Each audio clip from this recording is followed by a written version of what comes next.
بسم اللہ الرحمن الرحیم وقالوا قلوبنا غلف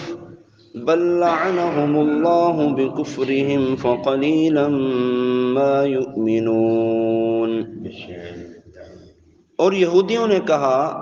ہمارے دلوں پر پردے پڑے ہوئے ہیں، بلکہ اللہ نے ان کے کفر کی وجہ سے ان پر لعنت کر دی، تو ان میں سے تھوڑے لوگ ہی ایمان لاتے ہیں۔ یہودیوں نے مذاق اڑانے کے طور پر کہا تھا، مذاق اڑانے کے طور پر کہا تھا کہ ہمارے دلوں پر پردے پڑے ہوئے ہیں۔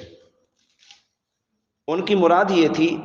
کہ حضور اکرم صلی اللہ علیہ وسلم کی ہدایت ان کے دلوں تک نہیں پہنچتی، کیونکہ ان کے دلوں پر پردے پڑے ہوئے ہیں۔ مذاق کے طور پر انہوں نے یہ بات کہی تھی، تو اللہ تعالیٰ نے ان کا رد کیا۔ ان کے رد میں اللہ تعالیٰ نے آیت نازل فرمائی اور ارشاد فرمایا کہ اللہ تعالیٰ نے دلوں کو تو فطرت پر پیدا کیا ہے، دل کے اندر تو قبول کرنے کی صلاحیت اللہ تعالیٰ نے رکھی ہے، دل تو حق کو قبول کرتے ہیں۔ یہودیوں کا ایمان نہ لانا اس وجہ سے نہیں کہ دل پر پردے پڑے ہوئے ہیں، ان کا ایمان نہ لانا ان کے کفر کی شامت ہے کہ انہوں نے نبی کریم صلی اللہ علیہ وسلم کی نبوت کو پہچان لینے کے بعد انکار کیا ہے، کتابوں میں پڑھ لینے کے بعد انہوں نے انکار کیا، نبی کریم صلی اللہ علیہ وسلم سے دشمنی کی وجہ سے اور کفر میں اڑے رہنے کی وجہ سے ان کو ایمان کی دولت نہیں ملی۔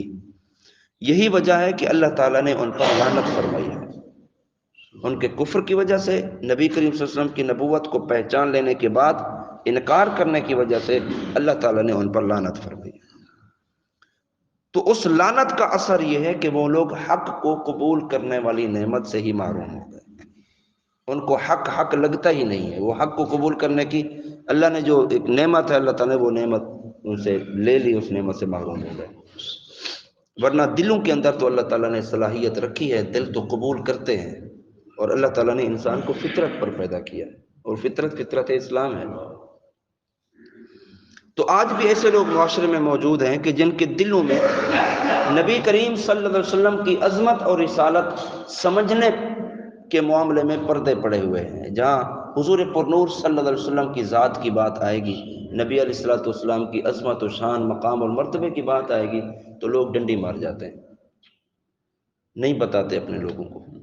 حضور کی شان نہیں بتاتے، حضور صلی اللہ علیہ وسلم کی تعریفات نہیں بتاتے، اللہ نے جو آپ کو مقام اور مرتبہ عطا فرمایا نہیں بتاتے۔ تو فرمایا ان کے دلوں پر بھی پردے پڑے ہوئے ہیں کہ وہ نبی علیہ الصلوۃ والسلام کی عظمت و شان کے معاملے میں پیچھے رہ جاتے ہیں۔ اللہ، تو یہودیوں نے مذاق کے طور پر کہا تھا، لیکن اللہ تعالیٰ نے ان کا رد کیا اور فرمایا نہیں، اس وجہ سے نہیں کہ تمہارے دلوں پر پردے پڑے، نہیں، تمہارے کفر کی وجہ سے اللہ نے تم پہ لعنت فرمائی۔ وَلَمَّا جَاءَهُمْ كِتَابٌ مِّنْ عِندِ اللَّهِ مُصَدِّقٌ لِّمَا مَعَهُمْ وَكَانُوا مِن قَبْلُ يَسْتَفْتِحُونَ عَلَى الَّذِينَ كَفَرُوا فَلَمَّا جَاءَهُم مَّا عَرَفُوا كَفَرُوا بِهِ فَلَعْنَةُ اللَّهِ عَلَى الْكَافِرِينَ۔ اور جب ان کے پاس اللہ کی وہ کتاب آئی جو ان کے پاس موجود کتاب کی تصدیق کرنے والی ہے، اور اس سے پہلے یہ اسی نبی کے وسیلے سے کافروں کے خلاف فتح مانگتے تھے، تو جب ان کے پاس وہ جانا پہچانا نبی تشریف لے آیا تو اس کے منکر ہو گئے۔ تو اللہ کی لعنت ہو انکار کرنے والوں پر۔ قرآن مجید فرقان حمید پچھلی ساری کتابوں کی تصدیق کرنے والی کتاب ہے۔ قرآن نے آ کر بتایا کہ پچھلی ساری کتابیں سچی تھیں اور وہ اللہ کا ہی پیغام تھا۔ ان کتابوں کے نازل ہونے کی خبر، ان کتابوں نے قرآن پاک کے نازل ہونے کی خبر دی تھی، تو قرآن کے آنے کی وہ خبر سچی ہو گئی۔ ان کتابوں میں لکھا ہوا تھا کہ آخر میں کتاب آئے گی جو قرآن مجید فرقان حمید ہوگی، جو ان ساری کتابوں کی تصدیق کرنے والی ہوگی۔ تو جب قرآن نازل ہو گیا تو وہ کتابیں بھی سچی ہو گئیں، اور قرآن نے بھی آ کر بتایا کہ وہ کتابیں سچی تھیں اور وہ اللہ کا ہی کلام تھا جو لوگوں کی ہدایت کے لیے نازل ہوا۔ ما عرفو کفرو بھی، جانا پہچانا نبی۔ شان نزول یہ ہے کہ امام الانبیاء صلی اللہ علیہ وسلم کی تشریف آوری سے پہلے، جب حضور دنیا میں تشریف نہیں لائے تھے اور قرآن مجید فرقان حمید نازل نہیں ہوا تھا، اس سے پہلے یہودیوں کے معاملات یہ تھے کہ جب کوئی انہیں حاجت پیش آتی، جب کوئی ضرورت ہوتی، تو ہمارے پیارے آقا سرکار دو عالم صلی اللہ علیہ وسلم کا نام لے کر وسیلے سے دعا کرتے، ان کی حاجت پوری ہو جایا کرتی تھی۔ حضور کی آمد سے پہلے، حضور کی ولادت سے پہلے یہودیوں کا یہ طریقہ تھا کہ نبی کریم صلی اللہ علیہ وسلم کے نام کے وسیلے سے دعا مانگتے اور ان کی ضرورت پوری ہو جاتی اور وہ دعا میں کامیاب ہو جایا کرتے تھے۔ وہ دعا کے الفاظ کیا تھے؟ جن الفاظ میں وہ لوگ دعا مانگتے تھے وہ یہ الفاظ تھے: اللہم افتح علینا وانصرنا بالنبی الامی، یا رب ہمیں نبی امی کے صدقے سے فتح و نصرت عطا فرما۔ خصوصاً یہ یہودی جب کافروں سے جنگ کرنے کے لیے جاتے تو جنگ کرنے سے پہلے یہ دعا کرتے کہ یا اللہ نبی امی کے صدقے سے ہمیں فتح و نصرت عطا فرما، تو اللہ تعالیٰ کافروں کے مقابلے میں ان کو کامیابی عطا فرماتا تھا، کامیاب ہو جایا کرتے تھے حضور کے وسیلے سے۔ تو اس آیت میں یہودیوں کو وہ واقعات یاد دلائے جا رہے ہیں کہ پہلے تو تم ان کے نام کے طفیل دعائیں مانگتے تھے، پہلے تو تم ان کے وسیلے سے دعائیں کرواتے اور فتح یاب ہو جایا کرتے تھے، اب جب وہ نبی بذات خود تشریف لے آئے ہیں تو اب تم منکر ہو گئے ان کے، اب تم ان کی ذات کا انکار کرنے لگ گئے۔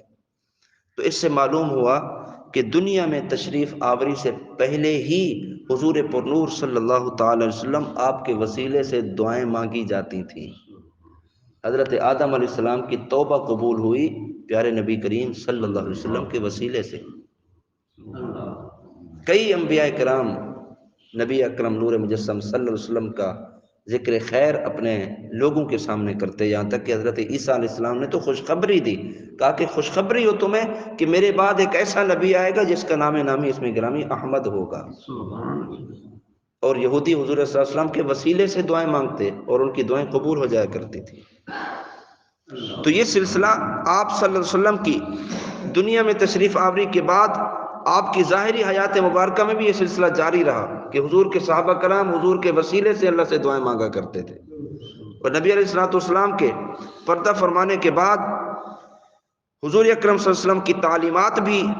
اور پھر بعد میں سلف و صالحین کا یہ طریقہ رہا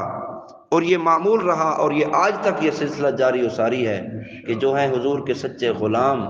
اللہ سے دعا مانگتے ہیں حضور کے وسیلے سے، یقین ہوتا ہے کہ اللہ تعالی ہماری دعائیں قبول کرے یا نہ کرے، اپنے پیارے حبیب کے وسیلے سے ضرور دعاؤں کو قبول فرما لے گا۔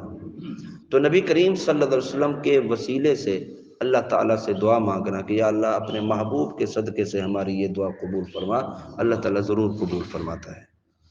تو یہ سلسلہ بہت پرانا چلتا آ رہا ہے آج بھی، اور قیامت تک انشاءاللہ یہ سلسلہ جاری رہے گا کہ حضور کے غلام حضور کے وسیلے سے ہی دعائیں کرتے رہیں گے انشاءاللہ۔ سید اعلیٰ حضرت نے بڑی خوبصورت بات لکھی، فرمایا وہ جہنم میں گیا جو ان سے مستغنی ہوا، ہے خلیل اللہ کو حاجت رسول اللہ کی۔ جو نبی سے بے پرواہ ہو گیا فرمایا وہ جہنم میں گیا، کیوں؟ خلیل اللہ کو بھی رسول اللہ کی حاجت ہے، اللہ کے ہر نبی کو نبی کریم صلی اللہ علیہ وسلم کی حاجت اور ضرورت رہی، اور نبی کریم صلی اللہ علیہ وسلم کی وسیلہ جلیلہ سے ہی وہ اپنی دعاؤں کو قبول فرمایا کرتا تھا، اللہ تعالیٰ قبول فرمایا کرتا تھا۔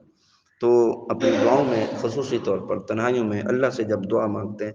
تو نبی کریم صلی اللہ علیہ وسلم کی وسیلہ جلیلہ سے اللہ سے دعا مانگا کریں، اللہ تعالیٰ ضرور قبول فرمائے گا۔ یہ ایک بہترین طریقہ ہے۔ اللہ رب العالمین عمل کی توفیق عطا فرمائے۔ وما علینا الا البلاغ۔